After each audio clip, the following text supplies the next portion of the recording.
प्रणाम श्रोताओं। आज दिनांक 12 अप्रैल 2023 को Himachal Pradesh corporate sector retirees coordination committee जनपद सोलन के लगभग 30 सदस्यों ने प्रदेश अध्यक्ष श्री देवीलाल ठाकुर जी की अध्यक्षता में पीडब्ल्यूडी विश्राम गृह में एक प्रेस वार्ता आयोजित की। पत्रकारों के माध्यम से प्रधान श्री देवीलाल ठाकुर जी ने सरकार को अवगत कराया कि हिमाचल प्रदेश के बोर्ड व निगम के कर्मचारी जो 2 दिसंबर 2004 से पूर्व सेवानिवृत्त हुए वो पेंशन लाभ ले रहे हैं। उसके पश्चात सेवानिवृत्त कर्मचारी पेंशन से वंचित है। उनके साथ इस कांग्रेस सरकार का सौतेला व्यवहार क्यों, जबकि इस पेंशन वंचित कर्मचारी की संख्या मात्र 6,730 है। दूसरी बात, सरकार के संज्ञान में लाई कि सभी कर्मचारियों का आरपीएफओ 800 करोड़ रुपए है। सरकार को पुनः पेंशन देने के लिए मात्र 40 करोड़ रुपए की धनराशि ही प्रति वर्ष व्यय करनी पड़ेगी, क्योंकि 800 करोड़ रुपए से सरकार एरियर सहित 6 से 7 वर्ष तक सरकारी धनराशि व्यय किए बिना ही सुगमता से पेंशन दे सकती है। इस संदर्भ में आप देवीलाल जी का वक्तव्य सुनिए। यहाँ पर उपस्थित सभी पत्रकार बंधुओं, यहाँ पर उपस्थित मेरे जिला सोलन के साथियों, आज हमने प्रेस कॉन्फ्रेंस यहाँ रखी है। जो पिछली सरकार के समय में हमने अपना आंदोलन शुरू किया था, वो भी हमने सोलन से ही शुरू किया था और पूरे प्रदेश में फैल गया था। हमारा जो पेंशन का मामला है, ये 2004 के बाद जो एम्प्लॉइज रिटायर हो रहे हैं, उनको पेंशन ना मिलने के बारे में ये मामला हमने पूर्व सरकार के पास भी उठाया, लेकिन उन्होंने 4 साल तक हमारे साथ कोई भी सार्थक बातचीत नहीं की। हमने पूरे स्तर पर प्रदेश पे उठाया, केंद्रीय स्तर पर उठाया, लेकिन केंद्र की जो नीति थी वो पेंशन को बंद करने की थी। इसलिए हमारा मुद्दा जो है गौण हो गया। हमारा मसला जो है वो ओपीएस और एनपीएस से कोई लेना देना नहीं है। हम बार बार पिछली सरकार से भी कहते रहे हैं, अब भी हम यही कह रहे हैं। हमने हमारे जो जिला हमीरपुर के प्रधान जी थे, वो मुख्यमंत्री से कल भी मिले हैं, इससे पहले मिले हैं। उन्होंने ये कहा था कि आप अप्रैल तक रुकिए, हम आपको बातचीत के लिए बुला लेंगे। उसके अनुसार हम रुके हुए हैं और हम 15 अप्रैल की इंतजार कर रहे हैं। लेकिन मैंने 3/4/2023 को माननीय मुख्यमंत्री जी को जो है वो पत्र बातचीत के लिए सौंप दिया है कि हमें बातचीत के लिए डिटेल मीटिंग के लिए बुलाया गया। अभी मेरी कल भी उनके जो भाटिया जी उनसे उनकी बातचीत मेरे फ़ोन पे बातचीत हुई थी। उन्होंने कहा कि 13 को जो है शिमला माननीय मुख्यमंत्री जी आ रहे हैं, उसमें हम आपको जो है वो जैसे ही वो चिट्ठी पे हमारे को टाइम देखेंगे, हम आपको टाइम दे देंगे। पत्रकार बंधुओं, ये 6,730 लोग हैं, केवल 6,730 लोग केवल बचे हैं। इलेक्ट्रिसिटी बोर्ड, ट्रांसपोर्ट, यूनिवर्सिटी और म्युनिसिपल कॉर्पोरेशन, इनसे हमारा कोई लिंक नहीं है। कुछ उसमें प्रेस पे ऐसी खबरें छप रही है कि जी इलेक्ट्रिसिटी बोर्ड उनके साथ नहीं, उनका कोई लेना देना नहीं हमारा। ये जो 99 की पेंशन पूर्व सरकार ने दी थी, ये केवल 6,730 लोगों के लिए है। उसमें ना इलेक्ट्रिसिटी बोर्ड है, ना ट्रांसपोर्ट है, ना अन्य कोई भी है।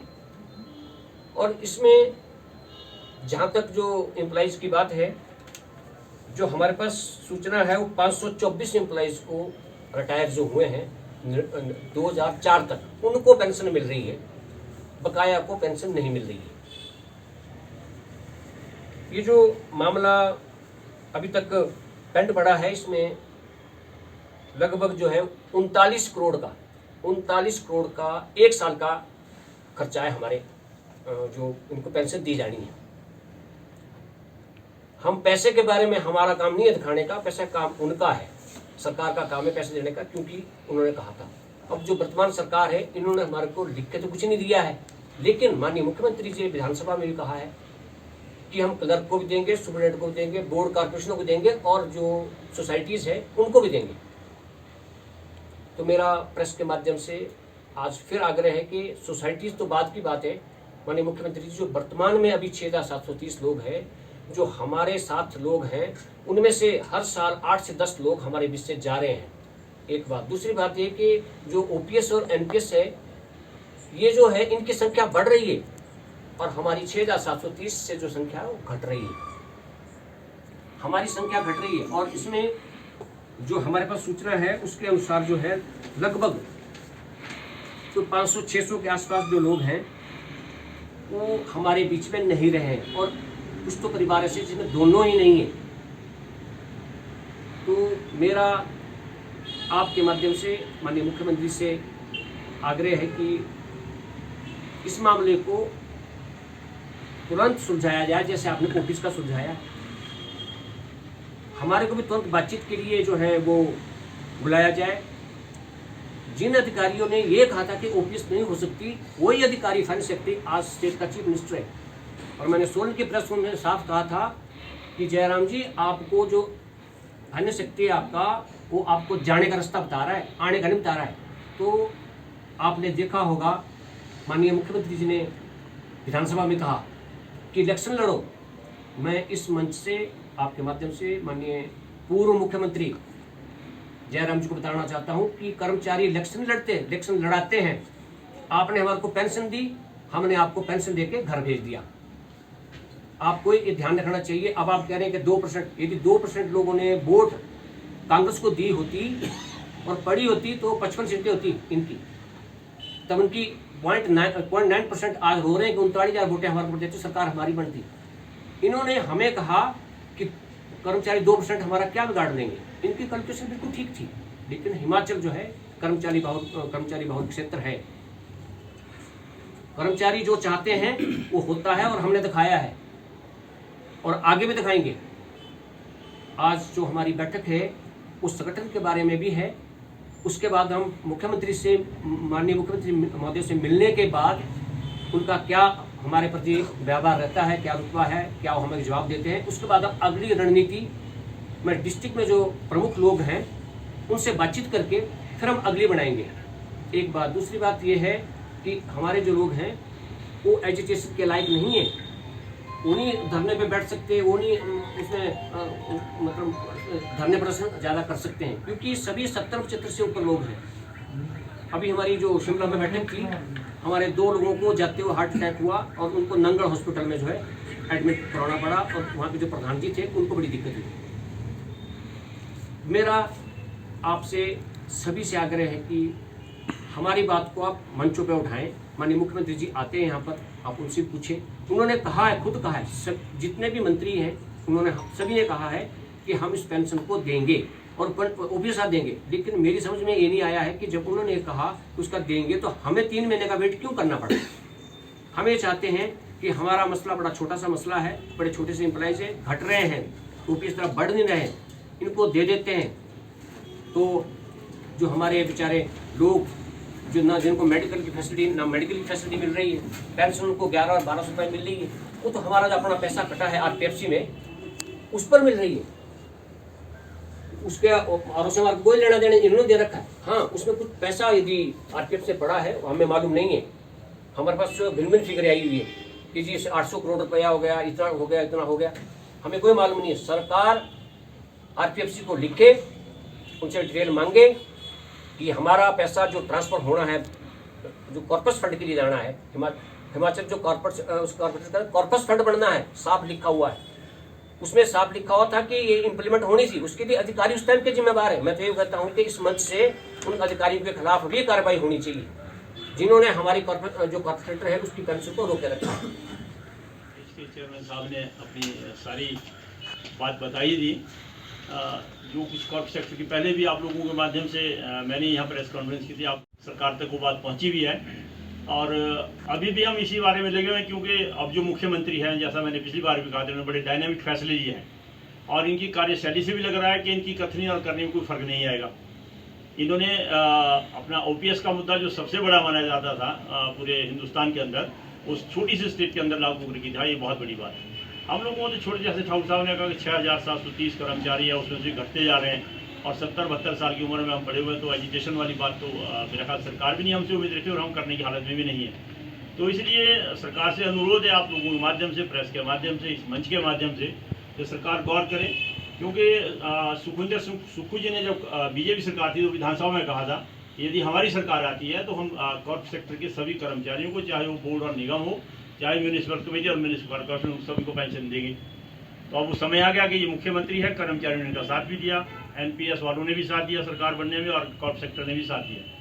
तो अभी सत्ता में है, और इन्होंने सत्ता, जब इनके मैनिफेस्टो कमेटी की मीटिंग हुई थी 18 अगस्त को, तो सुक्खू जी ने ही प्रेस कॉन्फ्रेंस की थी, क्योंकि प्रचार समिति के अध्यक्ष थे। जन्याम शांति जी मैनिफेस्टो कमेटी के चेयरमैन थे, और वो उनकी हमारे पास लाइव रिकॉर्डिंग कि हम सभी को पेंशन देंगे।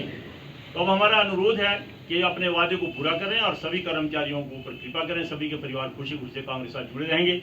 चुनाव की बात आ गई तो चुनाव तो अभी शिमला में आ ही गए हैं। एमसी के चुनाव, म्यूनिसिपल कॉर्पोरेशन चुनाव बहुत जल्दी आ रहे हैं, मेरे ख्याल डेट भी फिक्स हो गए 2 मई की। तो उससे पहले करने की कृपा करें, ताकि कल को ये ना कहे जी हमारे लिए आचार संहिता रखी, तो वो तो एक एक्सक्यूज देने वाली बात हो जाएगी। तो यही एक अनुरोध है हमारा। जहाँ तक फंड की बात है, ठाकुर साहब ने बताया कि 39 करोड़ रुपए लगभग साल का खर्चा पड़ता है, और हमारे जो इन्होंने कहा भी 800-900 करोड़ रुपए आरपीएफ फंड में पड़े हैं, तो वो ट्रांसफर करना भी सरकार के लिए कोई बड़ी बात नहीं होती। तो पिछली सरकार में जब सक्सेना जो प्रिंसिपल चीफ सेक्रेटरी हैं, जब ये फाइनेंस सेक्रेटरी थे तो हम इनसे मिले थे, और वो आंकड़े इनके पास है। उन्होंने खुद कहा था, जब आपके इतने पैसे, मेरे सामने कहा था कि जब आपके पैसे 800 इतने करोड़ रुपए पड़े तो आप अब तक कहाँ सोए थे। और सरकार को इन्होंने आंकड़े देखे, 6.5 साल तक उसी पैसे से पेंशन चल जाएगी गवर्नमेंट सेक्टर की। तो मेरे ख्याल सरकार अगर थोड़ी सी अपनी इच्छा शक्ति को जगाए और इस बारे में रुचि दिखाए तो कोई मुश्किल मुद्दा नहीं है। यही प्रार्थना आपको। अभी मेरे से पूछ रहे थे कि मान लो सरकार यदि पेंशन हमारे को नहीं करती है तो उसका आगे का निर्णय क्या होगा। उसमें मैं आपको बता देना चाहता हूँ कि फर्स्ट में हम माननीय मुख्यमंत्री से मिलेंगे, वो क्या कहते हैं, उसके बाद हम स्टेट की जो मीटिंग है अलग अलग जिलों की, उन जिलों की बैठक लूँगा मैं, और उसके बाद जो उनकी राय होगी उसके अनुसार हम अगला काम करेंगे। जो निर्णय लेने का सबको पूछ कर लिया जाएगा। आज की जो हमारी प्रेस कॉन्फ्रेंस है और आज की जो यहाँ मीटिंग है वो रिगार्डिंग संगठन के बारे में भी है और अगली रणनीति के बारे में भी है कि हम आगे का जो कार्रवाई वो क्या करें और कैसे हो सकती है, इसीलिए मैं यहाँ पर आया हूँ। आगे हमारी 6730 लोगों की जो लोग हैं उनको पेंशन का मामला है, जो 99 से पहले रेगुलर हुए हैं। कुछ लोग गलत कह रहे हैं कि 2004 के तक जो रेगुलर है, नहीं, 2099 तक जो रेगुलर हैं वो लोग ही एलिजिबल हैं। कुछ लोग मीडिया में ये भी खबरें दे रहे हैं कि 39,000 करोड़ का खर्चा है पेंशन का। नहीं, 39 करोड़ रुपए का खर्चा है लगभग। वो भी मेरे ख्याल इससे लेस हो जाएगा, क्योंकि हमारे बीच से कम 2-3 लोग जो है अभी 2-3 महीने में ही हमारे बीच से चले गए हैं। वो खर्चा घट रहा है हमारा। मैं आपको फिर बता देना चाहता हूँ कि हम लोग 6730 से घट रहे हैं। हमारी संख्या बढ़ रही है क्योंकि हमारे काफ़ी लोग उठकर हमारे बीच से चले गए हैं और यूपीएस की संख्या बढ़ रही है। जब उनको सरकार पेंशन दे सकती है तो हम तो रिड्यूसिंग पे है, हमारी तो मिनिमम पेंशन है। हम हर मुद्दे पे सरकार के साथ बातचीत करने के लिए तैयार हैं। यदि सरकार पैसे की भी बात करती है कि पैसा नहीं है, उसका भी हमारे पास सारा हमने उसका प्रोग्राम बना लिया है। उसका कहाँ से पैसा आएगा और कहाँ से पैसा नहीं आएगा, बोर्ड कॉर्पोरेशन से हम उस पैसे का अरेंजमेंट कर देंगे। लेकिन सरकार बातचीत करे, हम सारे रास्ते देंगे। लेकिन हम फिर बताते हैं कि आईएएस ऑफिसर जो है कभी वोट नहीं देते, वोट हम देते हैं। हमने 16 में डिसीजन लिया था कि भाजपा को जो हराया जाए और कांग्रेस को जो वोट दिया जाए। हमने उसके आधार पर जो है सभी लोगों ने वोट दिए और 0.9% लोग हमारे लोग ज़्यादा हैं। मैं आपको एक और बात बता देना चाहता हूँ, ओपीएस ने डर के मारे भी वोट नहीं दी। उन्होंने कहा कि मोदी ही वोट उसको पेंशन दे सकते हैं। लेकिन हमारे लोगों ने बिल्कुल 100%, 0.9% में हमारे ही लोग हैं जिन्होंने सरकार को उखाड़ के फेंका है। अंत में अध्यक्ष जी ने सरकार से सविनम्र अनुरोध करते हुए कहा कि शीघ्र पेंशन बहाली का अध्यादेश अधिसूचित करें। धन्यवाद।